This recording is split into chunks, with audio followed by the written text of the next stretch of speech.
우리 하나님의 말씀을 함께 보도록 하겠습니다. 오늘 함께 보실 말씀은 사무엘상 3장 10절로 21절까지의 말씀, 여호와께서 사무엘을 부르시는지라 라는 말씀을 통해서 함께 은혜 받는 시간 되길 원합니다. 함께 우리 먼저 본문 말씀을 교독하시면서 읽도록 하겠습니다. 사무엘상 10절, 3장 10절, 21절까지입니다. 제가 10절 말씀 있습니다. 여호와께서 임하여 서서 전과 같이 사무엘아 사무엘아 부르시는지라. 사무엘이 이르되 말씀하옵소서, 주의 종이 듣겠나이다 하니. 여호와께서 사무엘에게 이르시되 보라, 내가 이스라엘 중에 한 일을 행하리니 그것을 듣는 자마다 두 귀가 울리리라. 내가 엘리의 집에 대하여 말한 것을 처음부터 끝까지 그날에 그에게 다 이루리라. 내가 그 집을 영원토록 심판하겠다고 그에게 말한 것은 그가 많은 죄악 때문이니, 이는 그가 자기의 아들들이 저주를 자청하되 금하지 아니하였음이니라. 그러므로 내가 엘리의 집에 대하여 맹세하기를, 엘리 집의 죄악은 제물로나 예물로나 영원히 속죄함을 받지 못하리라 하였노라 하셨더라. 사무엘이 아침까지 누웠다가 여호와의 집에 문을 열었으나 그 이상을 엘리에게 알게 하기를 두려워하더니, 엘리가 사무엘을 불러 이르되 내 아들 사무엘아 하니, 그가 대답하되 내가 여기 있나이다 하니, 그가 이르되 내게 무엇을 말씀하셨느냐. 청하노니 내게 숨기지 말라. 내게 말씀하신 모든 것을 하나라도 숨기면 하나님이 내게 벌을 내리시고 또 내리시기를 원하노라 하는지라.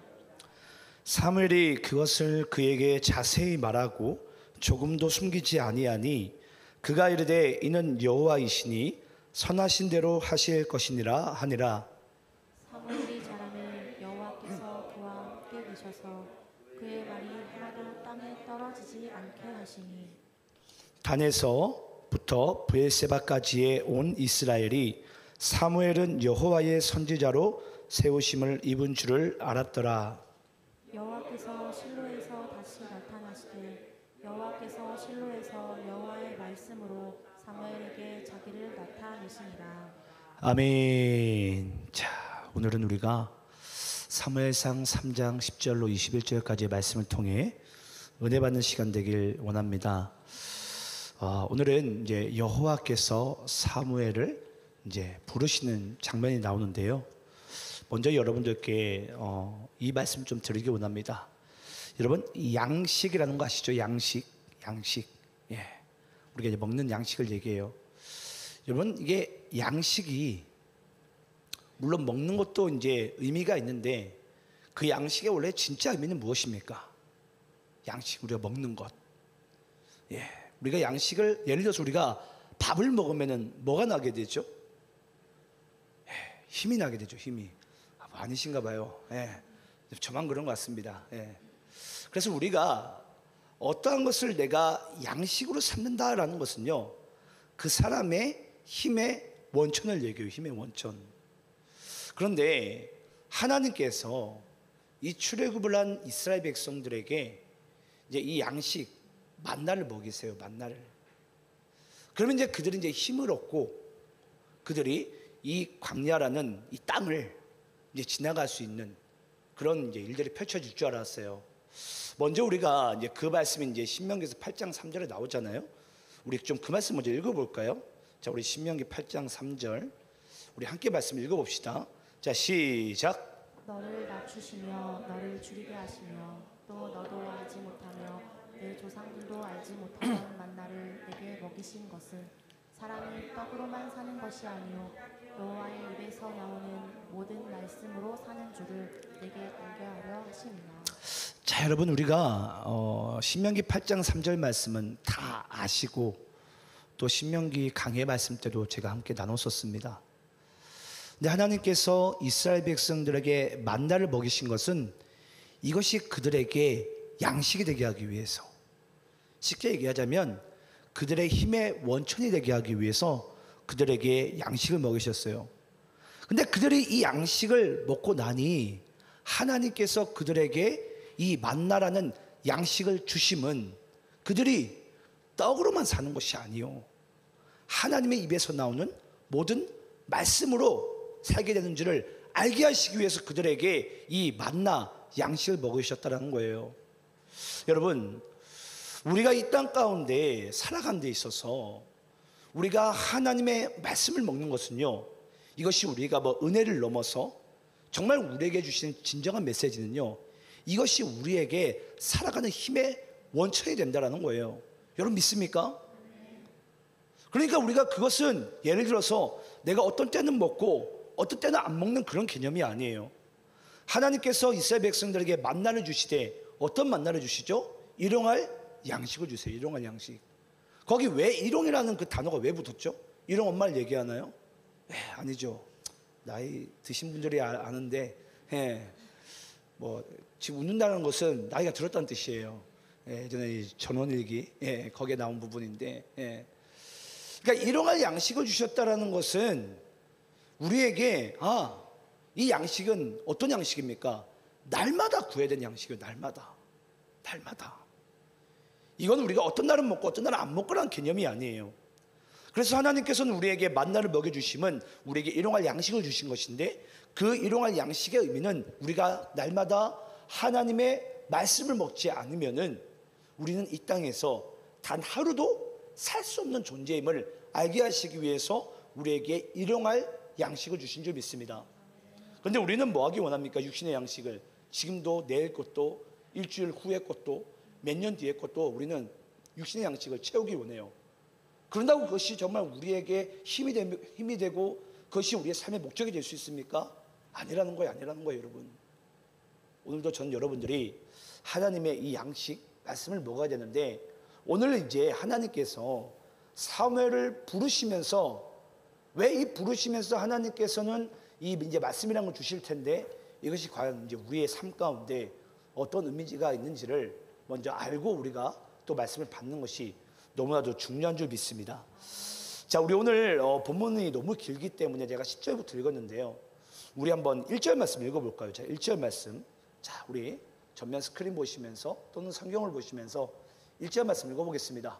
함께 있습니다. 시작. 아이 사무엘이 엘리 앞에서 여호와를 섬길 때에는 여호와의 말씀이 희귀하여 이상의 힘이 보이지 않는다.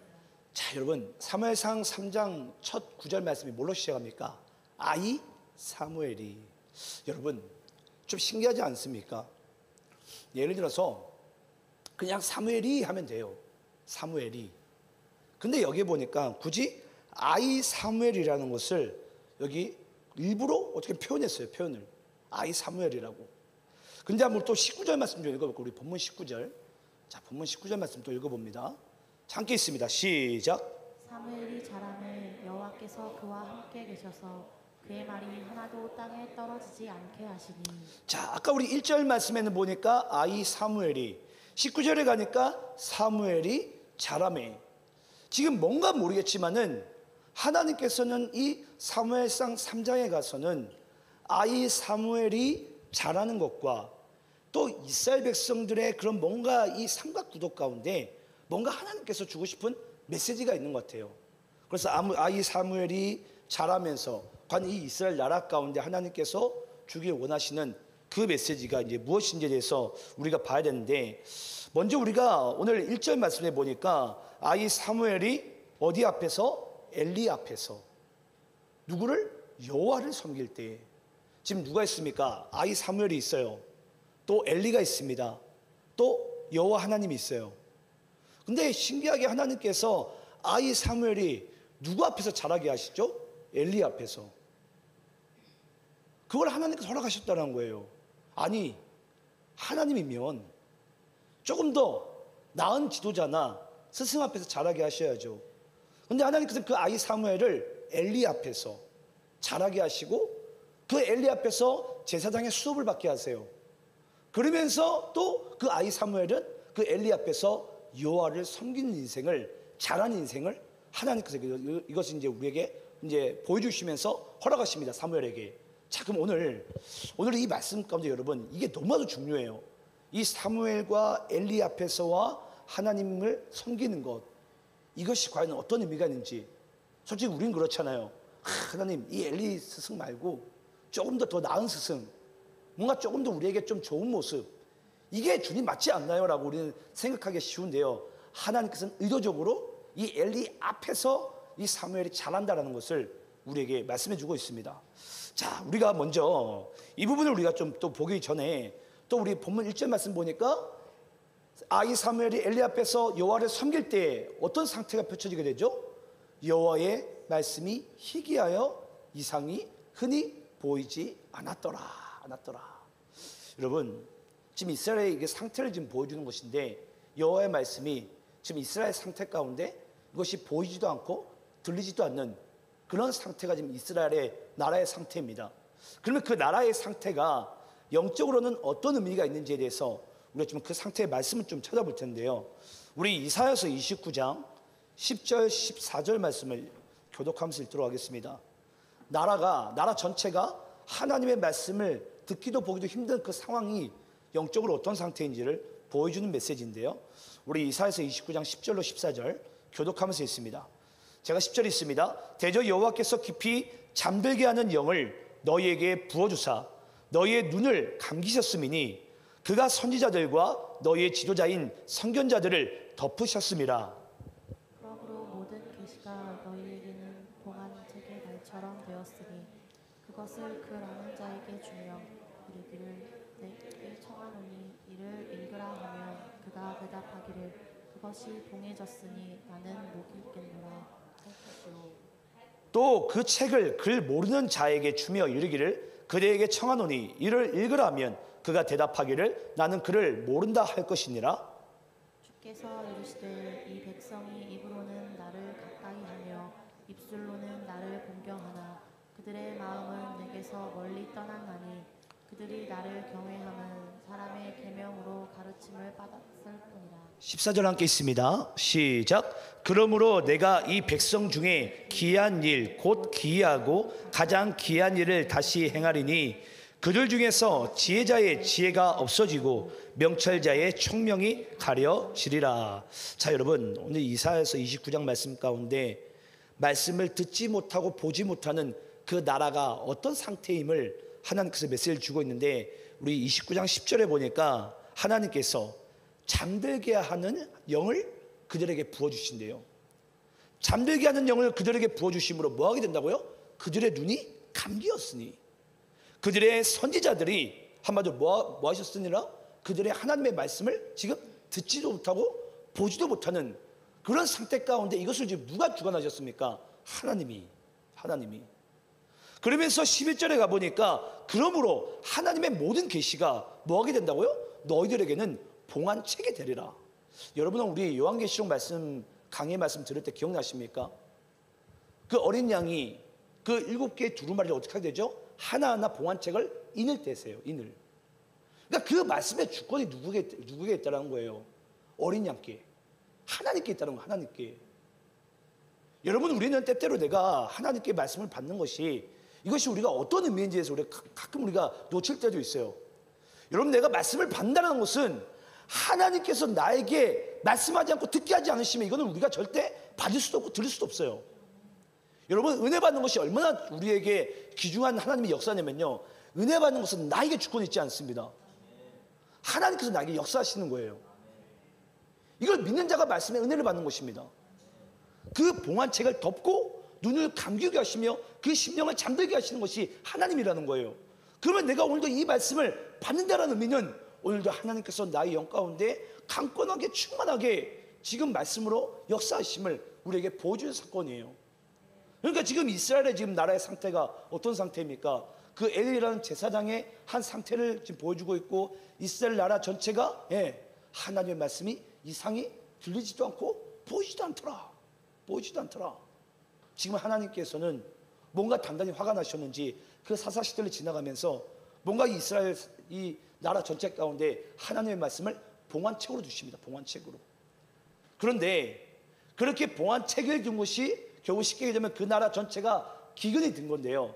우리 아모스서 말씀을 통해서 조금 더 우리가 좀 말씀을 좀 또 의미적으로 좀 찾아보도록 하겠습니다. 아모스서 8장 11절 12절 그 말씀에 기근을 내리신 이유가 한번 우리가 좀 읽어보도록 하겠습니다. 11절 여러분들 있습니다. 시작. 주 여호와의 말씀이니라. 보라, 날이 이를지라. 내가 기근을 땅에 보내리니 양식이 없어 주림이 아니며 물이 없어 가람이 아니요 여호와의 말씀을 듣지 못한 기갈이라. 사람이 이 바다에서 저 바다까지 북쪽에서 동쪽까지 비틀거리며 여호와의 말씀을 구하려고 돌아다녀도 얻지 못하리니. 자, 여러분 11절 말씀 가볼까요? 11절 말씀 보니까 주 여호와의 말씀이니라. 보라, 날이 이를친데 그 날이 언제냐면 내가 기근을 땅에 보내리니. 여러분, 이 기근이라는 것은 이 땅에 우리가 생각하는, 예를 들어서 이 코시국과 같은 이런 거예요. 코로나 같은. 그러니까 이 땅에 뭔가 모르겠지만 하나님께서 의미를 두시고 지금 이 땅에 기근을 내리시는 거예요. 그러면 기근을 내리게 되면 어떻게 하게 됩니까? 땅이 강제로 안식을 이제 당하게 돼요. 땅이. 쉽게 얘기하면 하나님의 백성들이 여호와께 예배를 지키지 않다 보니까 인간은 뭐 하게 돼요? 육의 힘으로, 자신의 힘으로 막 안식을 걸으면서 막 끌어모아요. 일용할 양식을 구하는 것이 아니라 계속해서 구합니다. 그래서 여러분 잘 아시겠지만 원래 하나님께서는 제6일에는 양식을 몇 개 주시죠? 2개를 주세요. 주일날은 나가서 만나를 주워 담지 말라고. 근데 인간은 뭐합니까? 주일날에도 나가는 사람들이 있어요. 주일날에도 나가요.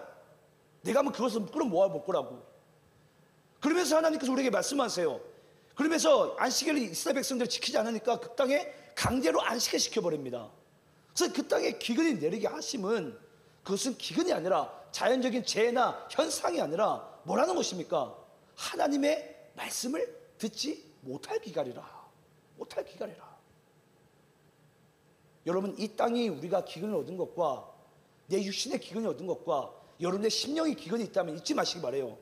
하나님의 말씀을 듣지 못할 기갈이라. 이게 그럼 뭘 얘기하는 거예요? 말씀으로 다시 돌아오라는 거예요. 믿으십니까? 오늘 하나님께서 우리에게 그걸 메시지를 주기 위해서 이 어린 사무엘을 사용하세요. 얼마나 답답하셨으면 그 어린 아기를 사용하냐고. 그 어린 아기를. 아니, 이 땅에 기근을 내려도 도무지 말씀의 기근을 내려봤는데 도무지 아무도 주의 말씀을 들을 생각을 하지 않는 거예요. 그때 하나님께서 이 어린 꼬맹이를 부여잡고 하나님의 메시지를 그 꼬맹이에게 주는 그 하나님의 간절함이 어떠시겠냐고요. 여러분 너무나도 간절하지 않습니까? 하나님의 마음이. 그게 바로 하나님의 간절한 마음이에요. 어떻게 내가 너 이렇게 기근을 내려봤는데, 말씀에 기근을 내려봤는데 어째 이런 순간에도 말씀을 들을 리가 없냐. 그러니까 그 한나라는 한 여인의 애통함을 통해서 하나님 아버지의 애통함을 보이시면서 우리에게 말씀하는 것입니다. 오늘도 하나님은요, 이 사무엘이 우리가 오늘 오전 예배도 나눴지만 지금 뭐 장성하고 이게 중요한 게 아니에요.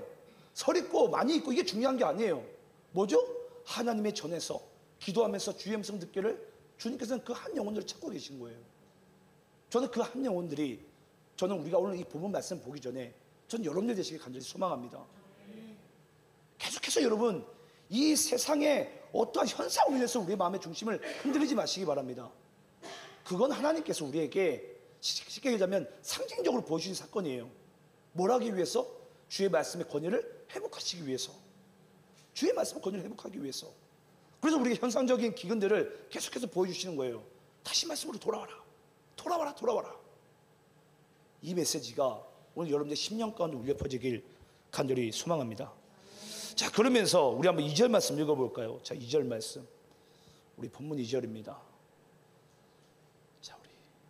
자, 2절 함께 읽습니다. 시작. 엘리의 눈이 점점 어두워 가서 잘 보지 못하는 그때 그가 저기 처소에 누웠고. 자, 여기 보니까 엘리의 눈이 점점 어두워 갔어. 이것은 여러분 아시겠지만 우리가 좀 흔히 생각하기에는 이 엘리가 이때 나이에 대략 이제 90세가 넘어가는 시점입니다. 그래서 엘리가 97세인가요? 그때 이제 죽게 되죠. 97세인가 8세인가 정확히 기억 안 나는데 그때 이제 숨지게 돼요. 근데 어찌됐건 중요한 것은 여기 보니까 엘리의 눈이 점점 어두워가서. 여러분, 이것이 생물학적인 부분 가운데 하나님께서 우리에게 주신 메시지겠습니까? 아니에요. 이것은 이스라엘의 영적인 상태를 얘기합니다. 눈이 어두워가는 거예요. 어두워가니까 그 한나의 여인이 하나님 앞에 애통함을 가지고 기도할 때도 뭐라고 얘기하죠? 예, 그만 좀 술 좀 그만 먹어라. 독주를 그만 좀 먹어라. 그때 한나가 뭐라고 얘기합니까? 나는 지금 독주를 마신 것이 아니요, 내 하나님께 내 상한 심정을 통한 것뿐이오니. 그것도 하나님께서 이 엘리의 눈이 점점 어두워가는 걸 통해서 하나님께서 역설적으로 그 한나가 독주 먹은 모습을 우리에게 보이신 사건이에요. 지금도 주님께서 어떤 자를 구하십니까? 그 한나의 애통한 마음, 하나님의 말씀이 이 땅 가운데 기근 가운데 있는데 이 기근이 다시 회복하기 원하는 그 애통하는 마음의 그 기도 소리를 주님께서는 지금도 듣길 원하셔서 이 엘리의 눈이 점점 어두워가는 모습을 이스라엘의 나라 전체의 모습 가운데 이제 그려주시면서 우리에게 주시는 메시지입니다. 우리가 한번 창세기 27장 우리 1절 4절 말씀을 좀 볼 텐데요. 창세기 27장 우리 1절 말씀 먼저 읽어보겠습니다. 함께 있습니다. 시작. 이삭이 나이가 많아 눈이 어두워 잘 보지 못하더니 맏아들 에서를 불러 이르되 내 아들아 하매 그가 이르되 내가 여기 있나이다 하니 4절 말씀 읽어볼까요? 자, 4절 시작. 내가 즐기는 별미를 만들어 내게로 가져와서 먹게 하여 내가 죽기 전에 내 마음껏 내게 축복하게 하라. 자, 여러분, 저는 창세기 강의할 때도 참 이해가 안 됐던 부분 중에 하나인데 우리 27장 1절에 보면은 이제 이삭이 나이가 많아 뭐 하게 되죠? 눈이 어두워. 지금 자기의 아들이 에서인지 야곱인지 잘 구분이 안 가는 그런 지금 눈이 어두운 상태를 어찌 보면은 여기서 동일하게 이제 등장을 하게 돼요. 그런데 그 이삭이 나이가 많아 눈이 어둡게 되니까 이제 영적인 분별력이 사라지게 됩니다. 그래서 이 이삭이 정말 대단한 인물임에도 불구하고 인생의 마지막 유언 가운데 마지막 모습을 어떻게 마무리하길 원하죠? 자기 첫째 아들에게 팥죽을 먹고 생을 마감하기 원하는 거예요. 여러분 이게 이해가 되십니까? 여러분들 뭐 그냥 뻐끔뻐끔 저를 쳐다보는지 모르겠는데 저는 이해가 되지 않아요.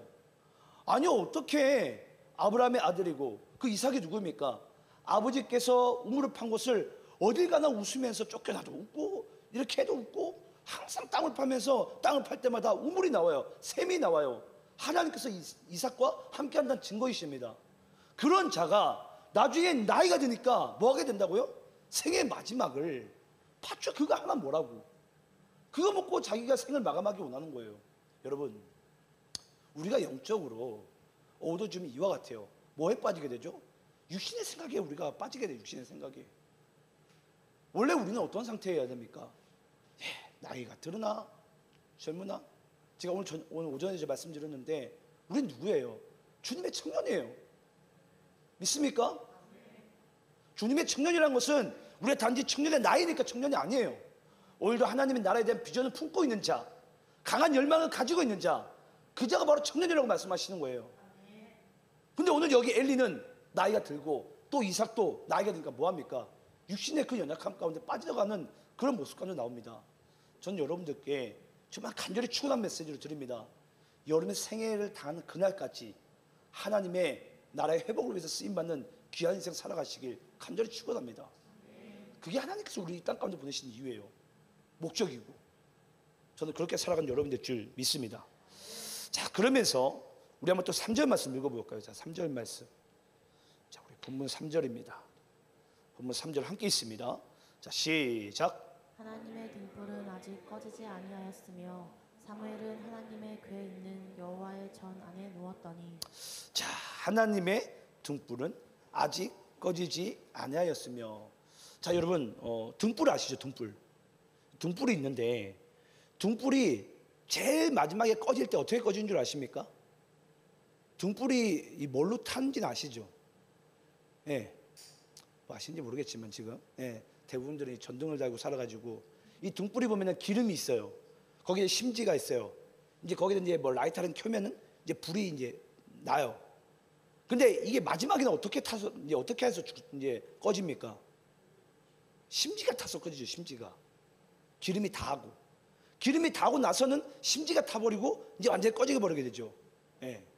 오늘 하나님께서 우리에게 주신 메시지가 바로 그거예요. 하나님의 등불은 아직 꺼지지 아니하였으되. 지금 하나님의 입장에서는요, 지금 이 엘리라는 선지자가 하나님으로부터 기름을 받아야 돼요. 기름을. 근데 지금 엘리가 하나님께 기름 받습니까? 안 받습니까? 안 받아요. 그럼 하나님 입장에서는 이제 엘리라는 이 선지자 한 사람은 살았어요. 그럼 얘 심지어 하나만 이제 태워버리게 되면은 쉽게 얘기하면 지금 이스라엘 나라 전체가 이제 끝나요. 그런데 하나님의 등불은 아직 꺼지지 아니하였으며 하면서 뒤에 어떤 인물이 나오죠? 사무엘은 하나님의 궤에 있는 여호와 전 안에 누웠더니, 여러분 당시에 선지자들이 왜 전을 매일매일 밤마다 지키죠? 이 등불이 메노라라는 이 촛불이 있어요. 이 등불이 꺼지지 않아야 되니까 이걸 제사장이 지킵니다. 그래서 여호와의 전 성전 안에 있는 이 촛불은요, 등불은 365일 꺼지지 않아요. 꺼지면 안 돼요. 그게 제사장이 맡은 직분입니다. 근데 지금 엘리는 어떤 상태 가운데 있죠? 우리가 뭐 나중에 이제 다루겠지만 엘리는 문턱에 있습니다. 전 안에 있지 않아요. 또 자기 집 안에 있습니다. 이 여호와의 촛불이 지키지 않아요. 지키게 되면 하나님께 기름 부심 받을 지금 마음이 지금 엘리에게 떠나가 있어요. 그러면은 하나님 입장에서는 그냥 엘리를 그냥 태워버리면은 그 나라 전체 가운데 이제 끝나게 되는데, 하나님은요, 이 엘리라는 촛대에서 지금 이 촛대가 누구에 넘어가게 되죠? 사무엘에게 넘어가게 돼요. 여러분들은 뭐 그냥 듣는데요. 저는 이 3절 말씀 보면서 하나님의 이 자비와 은혜와 특히 이제 인애라고 하는 것인데, 이 인애가 너무나도 큰 거예요. 그냥 하나님은요, 쉽게 얘기하면 이스라엘 버리면 되는데 안 버리세요. 촛대를 옮기면서까지 그 이스라엘을 지키시는 거예요. 왜 그렇습니까? 창세기 15장 메시지 가운데 하나님께서 맹세하셨어요. 그 짐승의 가운데 그 횃불을 지나가게 하시면서, 아브라함아, 너와 나중에 이 언약을 깨는 자가 죽어야 된다. 근데 하나님께서는 어차피 아브라함도 못 죽이죠. 하나님이 아브라함 죽이면 하나님이 언약을 깨게 되니까. 그럼 하나님이 또 하나님을 죽일 수 있습니까? 하나님 죽을 수 없는 분이세요.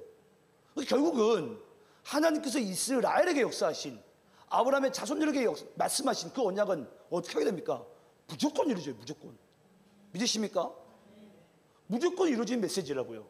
내가 조금 더 영적으로 뛰어나고 못나고 뭐 이런다고 저런다고 될 게 아니에요. 제가 여러분께 조금 더 충격적인 메시지를 주면요, 한 대라도 더 맞기 전에 주님께 돌아오시기 바랍니다. 어차피 우리 인생은 하나님의 뜻대로 이루어지게 되어져 있어요. 다시 머리끄댕이를 붙잡고 와서라도 다시 여호와의 전 안에 우리를 앉히세요. 그게 바로 하나님의 역사심이고 하나님의 언약의 메시지예요.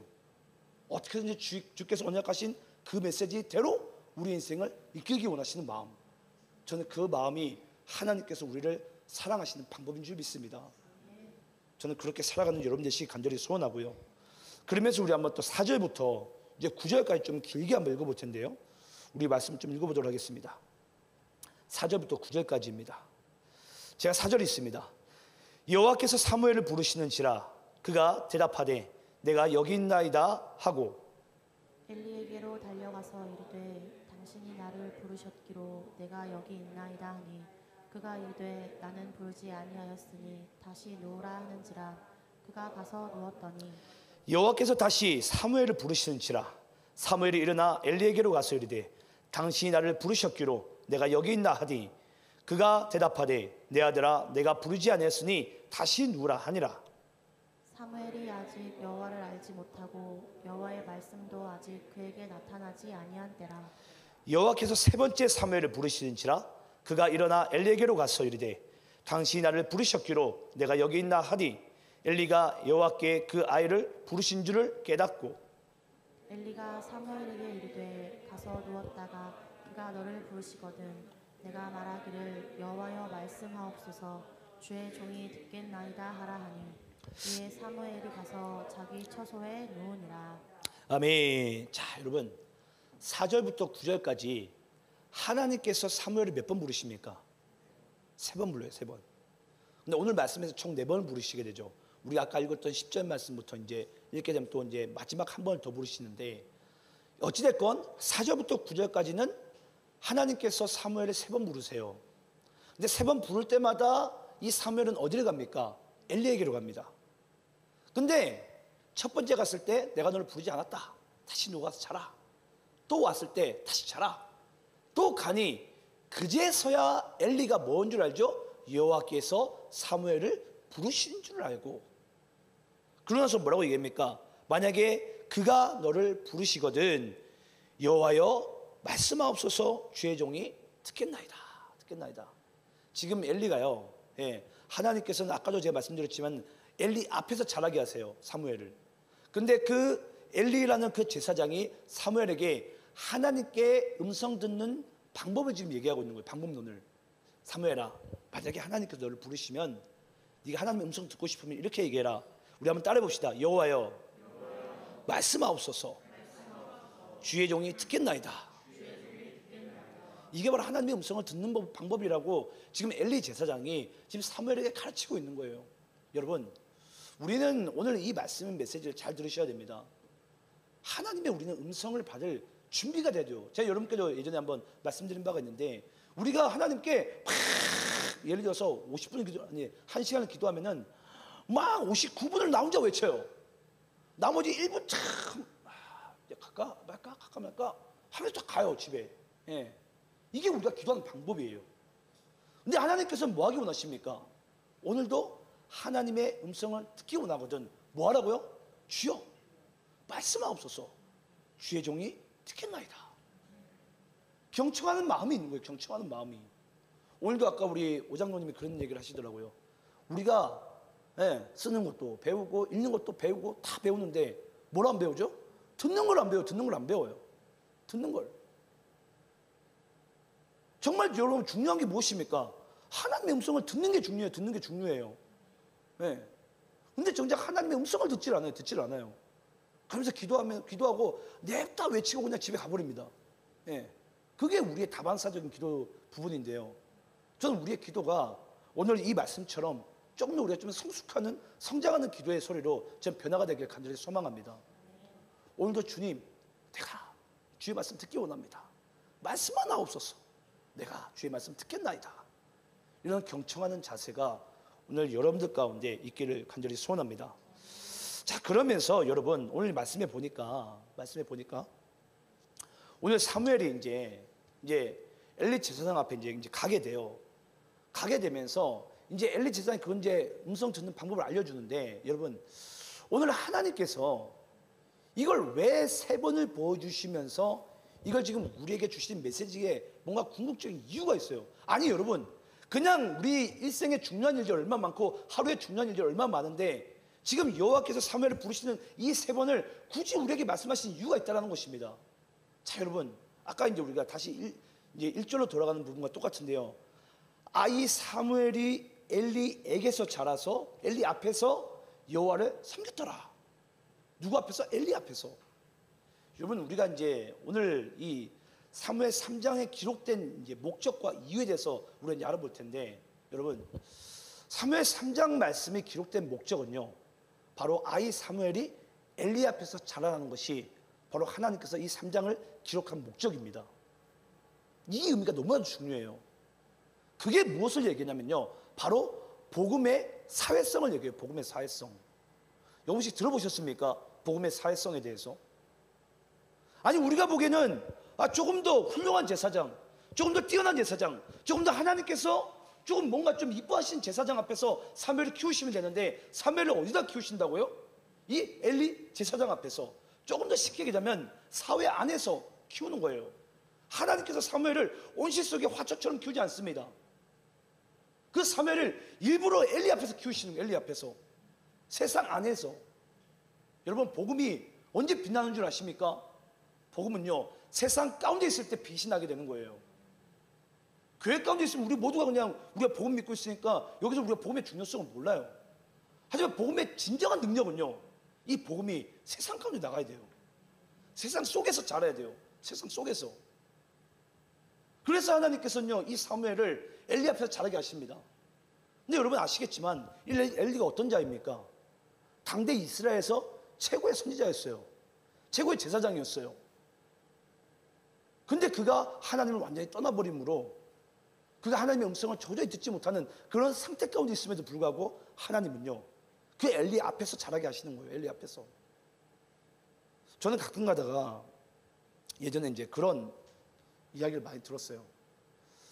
우리 예수 믿는 사람들이 때로는 우리가 세상에 나가기를 상당히 두려워해요. 또는 세상 친구들과 어울리는 것도 두려워합니다. 여러분, 그게 그렇게 바른 행동이 아니에요. 이것도 여러분들 좀 분별하고 들으셨으면 좋겠는데요. 우리가 보통은 이제 우리 예수 이제 믿는 자녀들만 학교 다니는 대안학교가 있어요. 저는 모르겠어요. 이 이야기가 여러분들께 어떤 시험이 될지 모르겠지만 전 대안학교를 그렇게 건강하게 보지 않습니다. 아이들이요, 세상 속에서 자라야 돼요. 이 예수 믿는 아이들이. 그래서 이 복음의 진정성을 알 수가 있어요. 아, 그렇구나. 하나님께서 우리에게 이 진리라는 걸 줬구나. 여러분, 진리가 언제 진리로 빛난 줄 아십니까? 거짓과 한번 빗대어 봐야 돼요. 아, 그렇구나. 이게 진리고 이게 진리구나. 예. 그제서야 이 진리 우리가 붙잡게 돼요. 근데 우리가 교회에서는 맨날 우리가 예배만 듣다 보니까 이 예배가 소중한지 몰라요. 근데 만약에 여러분들이 저기 북한에 있거나 우리 중국에 한번 있다고 쳐봐요.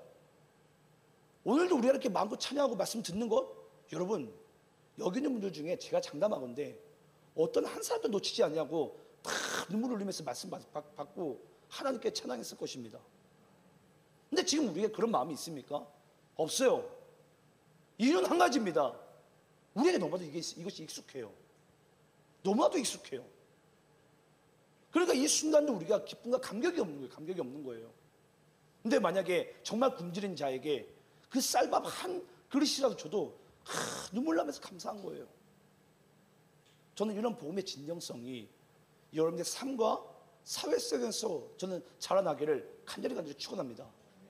근데 하나님께서 이렇게 엘리 앞에서 자라나게 하신 그 궁극적인 목적이요, 나중에 20절 가가지고 이것이 이루어지게 되는데, 우리 본문 20절 말씀 읽어볼까요? 우리 본문 20절입니다.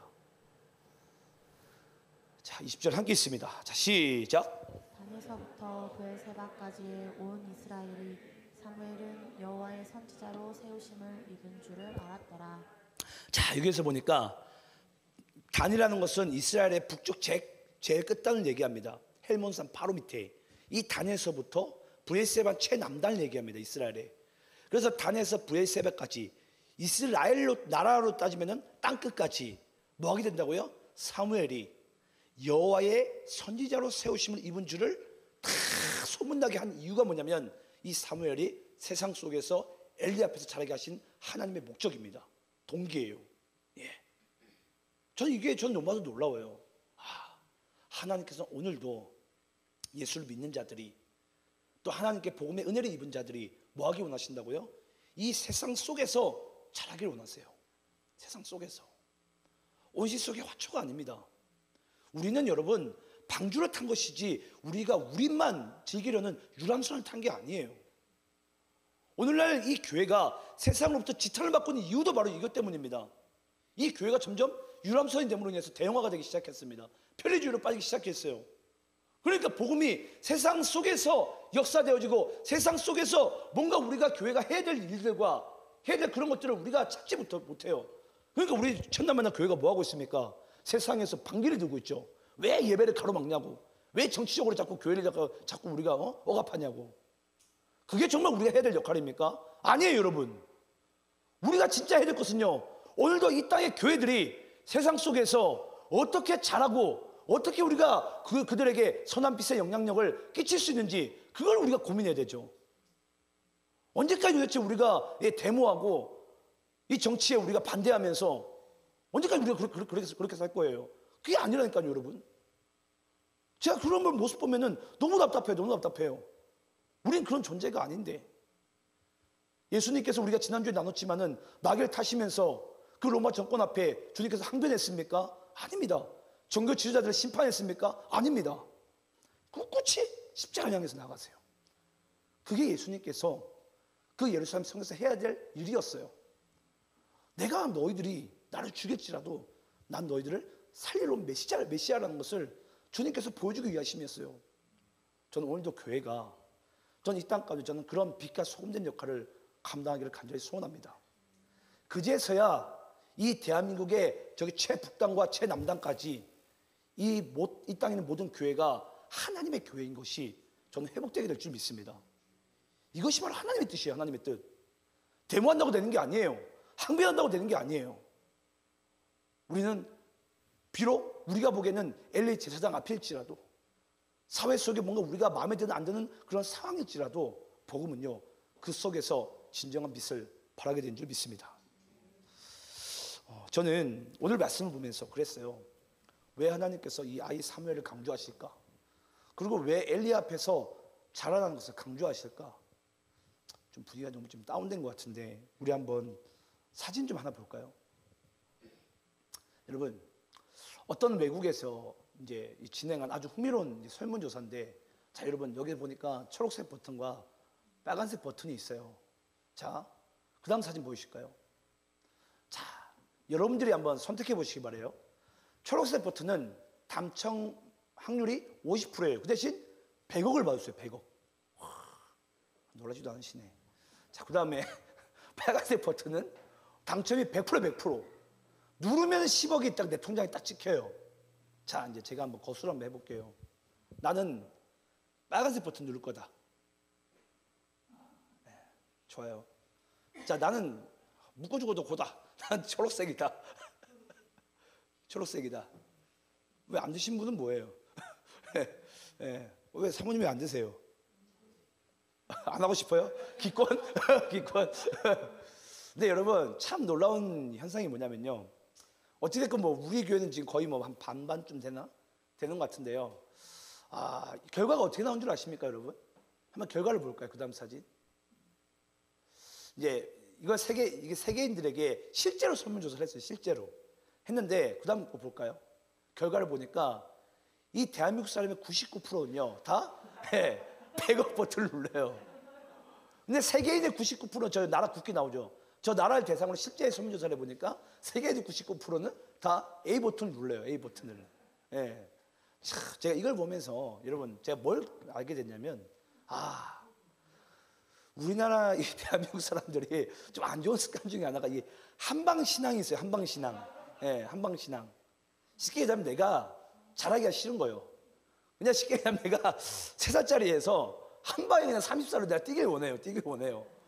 그 과정을 내가 겪기 싫어요. 쉽게 얘기하자면 내가 왜 엘리 제사장 앞에 내가 왜 잘해야 돼?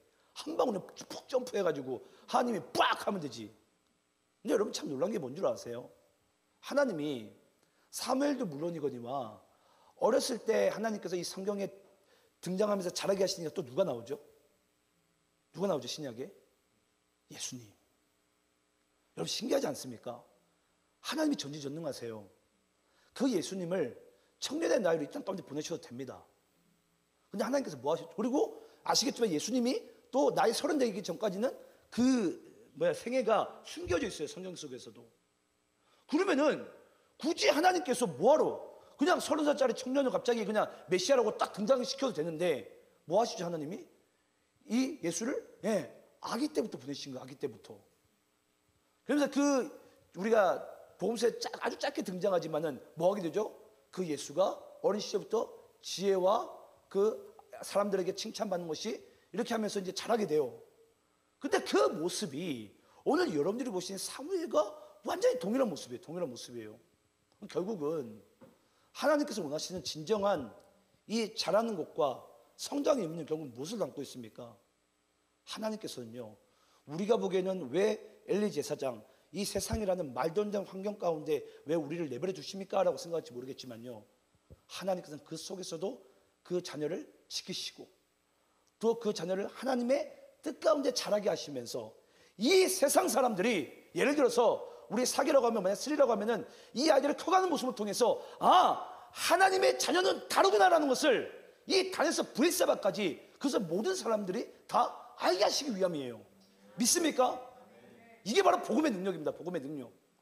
이게 바로 복음의 능력이에요. 예수 믿는 사람의 능력은요, 여러분 여기에서 나옵니다. 우리끼리 교회 안에 갇혀있다고 예배드린다고 우리가 거룩해지는 것이 아니고요, 진짜 거룩은 이 세상 가운데 우리가 자라가야 돼요. 그 자라가게 될 때 예수 믿는 사람은 다르구나, 하나님이 지키시고 손대시는 인생은 다르구나라는 것이 보여줘야 돼요. 근데 오늘날은 이것이 완전히 사라졌죠. 아이들을 따로 줍니다. 예수 믿는 아이들은 이렇게만 자라야 돼. 그런다고 되는 게 아니에요, 여러분. 그러다가 오늘날 교회가 이 모양 이 꼴이 됐잖아요. 능력이 없어요, 세상에서. 그러니까 세상에서 뭐라고 얘기하죠? 교회를 향해서 니네만 잘났지, 니네만 잘났지, 니네만 구원받았지 그래. 근데 만약에 우리가 세상 속에서 잘하고 세상 속에서 하나님이 드러나게 되면 어떻게 하게 되죠? 아, 우리도 예수 믿어볼까? 우리도 하나님 믿어볼까? 그런 모양새로 바뀌겠죠. 근데 우리가 교회 안에서만 갇혀 있다 보니까, 세상에서는 항변만 하다 보니까 어떤 모습 펼쳐지죠? 아, 그래, 니네만 잘났지, 니네만 구원받아라 그래. 그러니까 세상 사람은 우리를 인정하지 않는 거예요, 여러분. 다른 게 인정하지 않는 게 아니라 그것 때문에 인정하지 않는 거예요. 이 한방 신앙 때문에. 전 여러분들이 또 앞으로 태어날 하나님의 자녀들이 이 세상 속에서 하나님의 자녀라는 사실이 저는 인정되어지고 또 하나님께서 진정으로 자라게 하시는 그런 일들이 지금 또 여러분의 삶 가운데도 또 앞으로 태어날 2세들에게도 일어나기를 간절히 축원합니다. 그렇게 하게 될 때에 여러분, 아까 우리 1절 말씀 기억나세요? 우리 1절 말씀 다시 띄워주실까요? 자, 이제 우리 20절 말씀 가운데 이제 여호와의 선지자를 세우시면 이제 알게 됐어요. 다니엘서 브엘세바까지. 근데 1절 말씀 보이실까요, 우리? 본문 1절. 자, 이때 이스라엘 상황이 어땠죠? 여호와의 말씀이 희귀하여 이상이 흔히 보이지 않았더라. 들리지도 않고 보이지도 않았어요.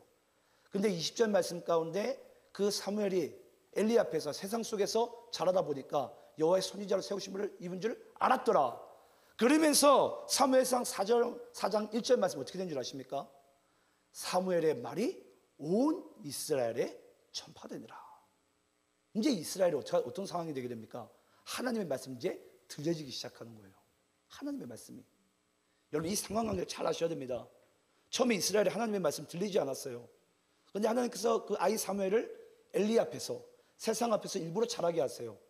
그러니까 그 사무엘이 하나님의 선지자인 줄을 다니엘서 브엘세바까지, 땅끝까지 그것이 드러나게 됐어요.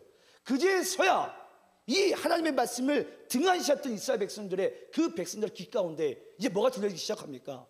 하나님의 말씀이 들려지기 시작하는 거예요.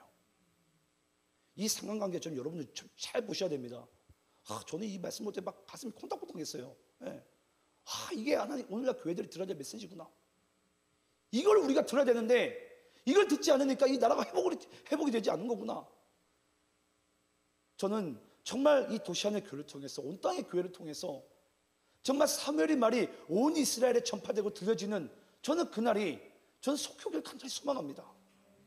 그러려면 우리가 이 세상 속에서 자라나야 돼요, 여러분. 자라나야 돼요. 이것이 너무나도 중요합니다. 이 복음의 사회성. 오늘날 교회는요, 이 복음의 사회성을 회복해야 돼요. 이 복음의 사회성이 죽어있다 보니까 교회가 힘을 완전히 잃었습니다. 자, 그러면서 이제 우리 오늘 이제 마지막을 좀 볼 텐데요.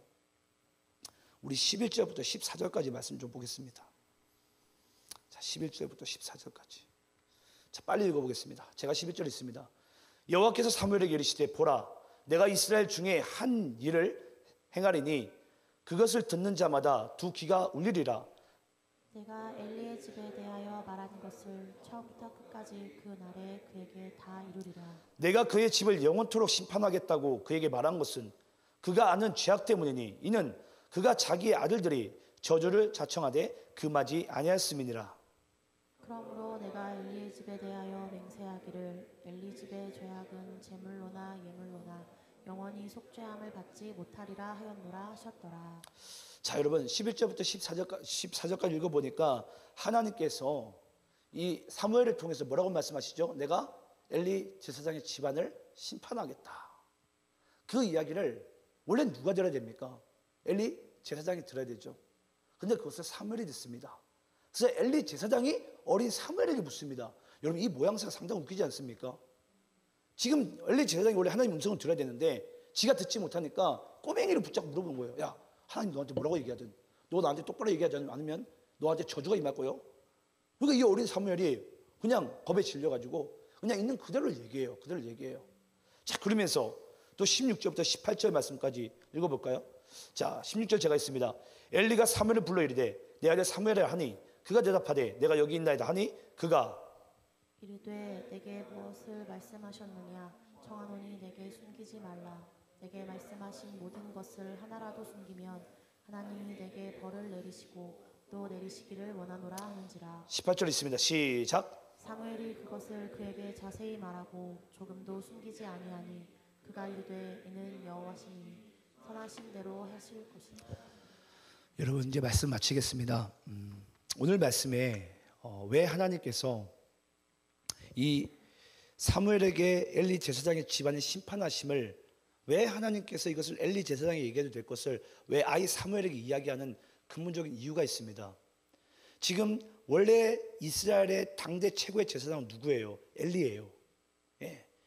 이 사무엘의 아버지 엘가나보다 더 높은 위치에 있는 게 엘리입니다. 근데 엘리 제사장이 하나님의 음성을 들을 수가 없어요. 그래서 하나님께서 이 아이 사무엘에게 지금 이야기를 하고 있습니다. 근데 지금 하나님의 음성을 도리어 엘리 제사장이 당대 최고의 제사장이 이 꼬맹이한테 듣고 있는 거예요. 쉽게 얘기하자면 이 상관관계를 통해서 하나님께서 우리에게 주고 싶은 메시지가 있습니다. 그게 뭐냐면요, 여러분 이 세상을 누가 주도하는 줄 아십니까? 하나님의 말씀을 듣는 자가 주도해요. 이걸 우리에게 드러내기 위하심이에요. 원래는 지금 이스라엘의 전체 주도권은 여러분 누구에게 있습니까? 당시에 이 모든 것이 가장 큰 제사장에게 주도권이 있었어요. 그 나라의 주도권을. 왕도 아니었어요. 제사장이 쥐고 있었어요. 근데 이것이 원래는 엘리 제사장이 있어야 되는데 이 주도권이 누구에게 넘어갔습니까? 사무엘에게. 왜? 그가 뭐 능력이 많아서 뭐 되게 뛰어나서 아니에요. 하나님의 말씀이 그에게 임함으로. 여러분 우리나라 교회 역사도 그렇고요, 전 세계 교회 역사도 보면요, 하나님께서 사용하시는 목회자와 하나님께서 사용하신 교회는요 여지없이 이 말씀에 능력이 임했어요. 그러면 하나님께서 그 교회를 사용하셨어요. 네. 우리나라 이 목사님들의 딱 주도권도 다 그렇게 흘러갑니다. 그 말씀을 붙든 자가 하나님께서 그 사람을 사용하시는 거예요. 여러분들의 인생이 주님께 쓰임받는 인생이 되기 원하십니까? 이 땅의 교회들이 정말 하나님께 쓰임받는 교회가 되기 원하십니까? 그러면요 우리가 이 말씀의 주도권을 회복해야 돼요. 오늘도 하나님께서는 이 세상을 주의 말씀을 듣는 자를 통해서 역사하시고 운영하시는 그런 하나님이 되신 줄 믿습니다. 저는 그렇게 쓰임받는 여러분들의 인생이 되시길 간절히 축원합니다. 함께 기도하겠습니다.